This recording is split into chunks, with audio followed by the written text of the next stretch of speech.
Hi's welcome back to ముక్ష channel. రెండు మనసులు గుండె చెప్పుడు విత్ రిషిధార. కొత్తగా ఎవరైనా మన ఛానల్ చూస్తున్నట్టయితే please share and subscribe to my channel. ఇంకా ఆలస్యం లేకుండా స్టోరీలోకి వెళ్ళిపోదాం. ఇంకా రవి వచ్చి హాల్లో చక్రం గారిని ఏ రూమ్లో దాచారో అని చెప్పి గుంట నక్కలాగా దిక్కులు చూస్తూ ఉంటాడు కదా.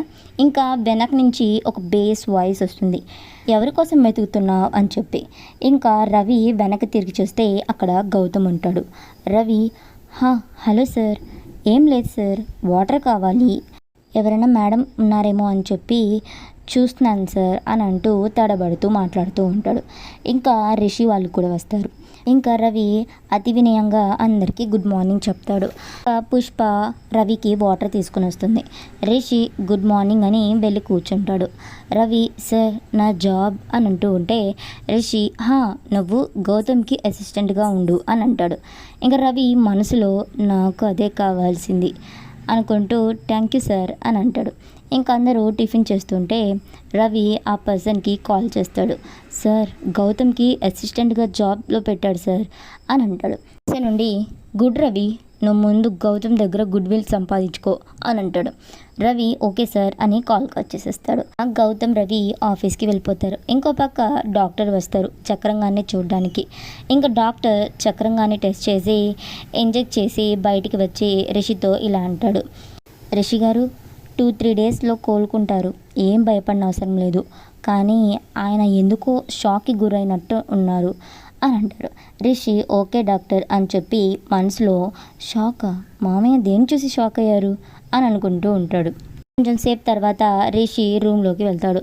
వసు క్లాత్స్ని వాషింగ్ మిషన్కి వేస్తూ ఉంటే రిషి వసుని వెనక నుంచి హక్ చేసుకుని, ఏంటి మేడం గారు బిజీగా ఉన్నట్టున్నారు అంటే, వసు అవును శ్రీవారు, రోజు పని మనిషికి పని ఉందంట, ఎలాగో నాకు కూడా బోర్ కొడుతుంది కదా అందుకే అంటూ ఉంటే రిషి అవునా సరే నేను హెల్ప్ చేస్తాను అంటూ వసు హ్యాండ్స్పై రిషి హ్యాండ్స్ పెట్టి ట్రేస్ చేస్తూ ఉంటాడు. వసు ఉండి దీన్ని హెల్ప్ అంటారా అంటూ ఉంటే రిషి అని అంటూ ఉంటే వసు, నువ్వు నాకేం హెల్ప్ చేయని అవసరం లేదులే కానీ వెళ్ళి అక్కడ కూర్చో అంటుంది. రిషి ప్లీజ్ వసు అని చెప్పి రిషి తన షర్ట్ని పట్టుకుంటాడు. వసు వదులు బావా అంటూ ఉంటే రిషి వదలను ఇవ్వు అని అంటూ ఉంటే రిషి వసు జారి ఒకరి మీద ఒకరు బెడ్ మీద పడిపోతారు. ఇద్దరు ఒకరినొకరు చూసుకుంటూ ఉంటారు. వసు రిషి షర్ట్ తీసుకుని అంటూ ఎక్కిరిస్తూ లెగుస్తుంది. రిషి నవ్వుకుంటూ ఉంటాడు. ఇంతలో రిషి కాలర్ దగ్గర ఏదో అతుక్కొని ఉంటుంది.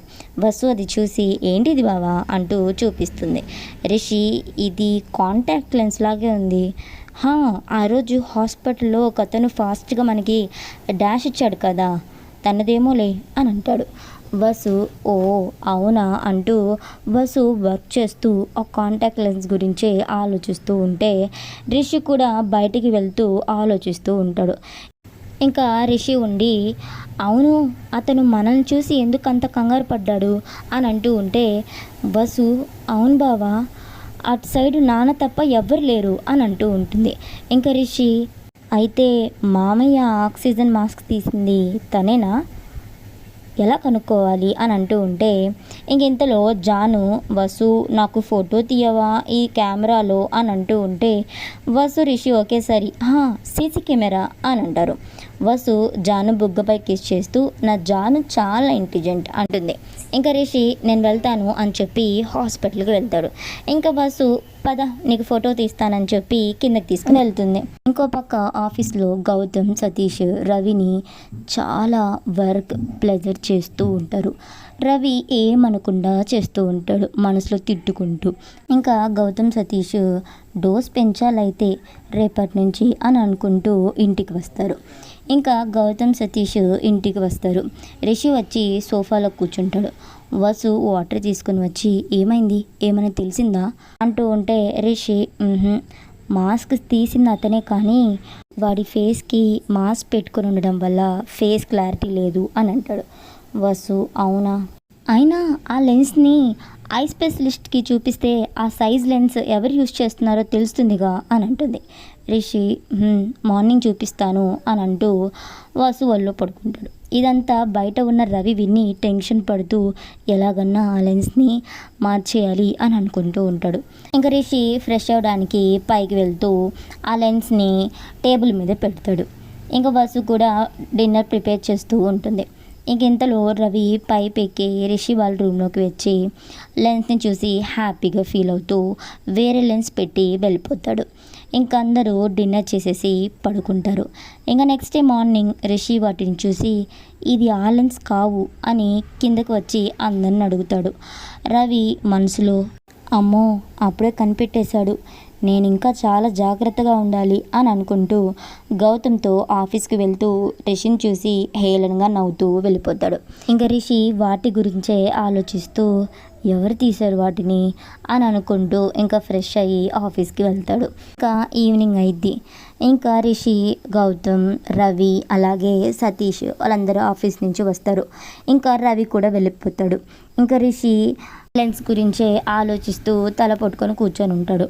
ఇంక ఇంతలో ఏంజల్ రిషి దగ్గరికి వచ్చి రిషి లెన్స్ ఇదేనా అంటూ ఇస్తూ నా లెన్స్ కూడా సేమ్ ఇలాగే ఉంటుంది, నాది ఒక లెన్స్ కొంచెం క్రాక్ వచ్చింది, అందుకే నాది అక్కడ పెట్టి దాన్ని నేను తీసుకున్నాను, కానీ నాకు అది సెట్ అవ్వలేదు రిషి అని అంటుంది అమాయకంగా. రిషి ఏంజల్ అని చెప్పి కోపంగా లెగుస్తాడు. ఇంకందరూ షాక్ అయి చూస్తారు రిషిని. ఇంకా ఏంజల్ అయితే మనసులో అమ్మో ఈరోజు నాకుంది అని అనుకుంటూ ఉంటుంది. ఇంకా రిషి పెద్దగా నవ్వుతూ ఉంటాడు. ఇంకా ఏంజల్ ఎందుకు నవ్వుతున్నావు రిషి అని అంటూ ఉంటే రిషి ఏం లేదు, నువ్వు నీకు తెలియకుండానే చాలా మంచి పని చేసావు అని అంటూ ఉంటే గౌతమ్ ఏమైంది బావా అని అంటాడు. రిషి వాడు ఆ లెన్స్ని మనం ఎక్కడ టెస్ట్ చేయించి వాడిని పట్టుకుంటామని చెప్పి భయపడి వాడి లెన్స్ అనుకొని ఏంజల్ లెన్స్ని తీసుకుని వెళ్ళాడు, ఎవరికి అనుమానం రాకుండా ఆ లెన్స్ ప్లేస్లో వేరే లెన్స్ పెట్టేసి వెళ్ళాడు అని అంటాడు నవ్వుకుంటూ. ఇంకా గౌతమ్ ఉండి అమ్మ ఏంజల్ తల మీద ముట్టి ఈ తింగర దాని వల్ల ఒక మంచి పని జరిగిందనమాట అంటూ ఉంటే ఇంకా అందరు నవ్వుతారు. ఇంతలో వసు వస్తూ ఏంటి మా వద్ద నేర్పిస్తున్నారు అని అంటూ ఉంటే గౌతమ్ ఉండి ఏం లేదమ్మా అని అంటూ ఉంటాడు నవ్వుతూ. ఇంకా వసు ఉండి అవునన్నయ్య రవి గురించి ఏమన్నా డౌట్ వచ్చిందా అని అంటూ ఉంటే గౌతమ్ లేదు వసు, నన్ను ఇంప్రెస్ చేయాలని నేను ఏ పని చెప్పినా నో అనకుండా చేస్తున్నాడు అంటాడు, అందుకే నేను సతీష్ డోస్ పెంచాలని నిర్ణయించుకున్నాం అని అంటాడు. ఇంకా అందరు డిన్నర్ చేయడానికి వెళ్తారు. రిషి ఫాస్ట్గా తినేసి బయట ఒకరి కోసం వెయిట్ చేస్తూ ఉంటాడు. ఇంతలో సూరజ్ వస్తాడు. రిషి కాలేజ్ ఫ్రెండ్ అనమాట. ఇంకా తనకి లెన్స్ని చూపిస్తాడు. సూరజ్ ఆ లెన్స్ని చూసి ఇవి చాలా రేర్గా యూస్ చేస్తారు రిషి అని అంటాడు. రిషి అయితే దీన్ని ఎవరు యూస్ చేస్తారో తొందరగా తెలుసుకోవచ్చు కదా అయితే అంటుంటే సూరజ్ తెలుసుకోవచ్చు, కానీ దీని సైజ్ మన ఐస్ కన్నా కొంచెం ఎక్కువ ఉంది అని అంటాడు. రిషి అయితే దీన్ని ఎక్కడ అమ్ముతారో తెలుసా అని అంటాడు.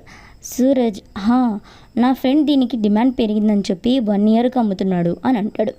రిషి పద తన దగ్గరికి వెళ్దాం అని అంటూ ఉంటే సూరజ్ ఉండి ఇప్పుడు కుదరదు, వాడు రావడానికి 4 days పడుతుంది అని అంటాడు.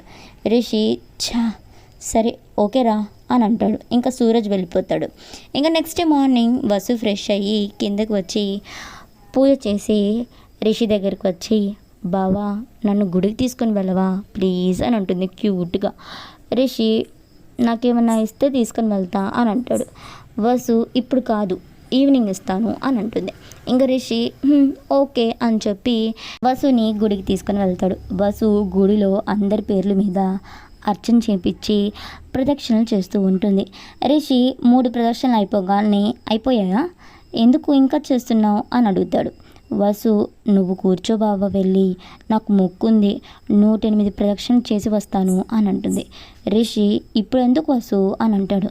వసు నాన్న త్వరగా కూల్ కావాలి కదా అంటుంది. ఇంక రిషి సరే నీ నమ్మకం నీది, నేనెందుకు కాదనాలి అని అంటాడు. వసు ప్రదక్షిణ చేస్తూ ఉంటుంది. ఇంకా అలా 70 చేసేస్తుంది. పాపం వసుకి కళ్ళు తిరుగుతూ ఉంటాయి. ఇంకా వసు పడబోతుంటే రిషి వసుని చూసి పట్టుకుంటాడు. రిషి అందుకే చెప్పాను ఇవేవి వద్దు అని చెప్పి, ఇప్పుడు చూడు అని అంటూ ఉంటే వసు నాకేం కాలేదు బావా అంటూ లెగుస్తుంది. రిషి సరే ఈ కొబ్బరి నీళ్ళైనా తాగు అని అంటాడు. వసు ఉపవాసం అని అంటుంది. రిషి వసుని కోపంగా చూస్తూ సరే పద అని చెప్పి వసుని ఎత్తుకుంటాడు. వసు ఏంటి బావా ఏం చేస్తున్నావు అని అంటుంది. రిషి నేను హెల్ప్ చేస్తాను అని అంటాడు.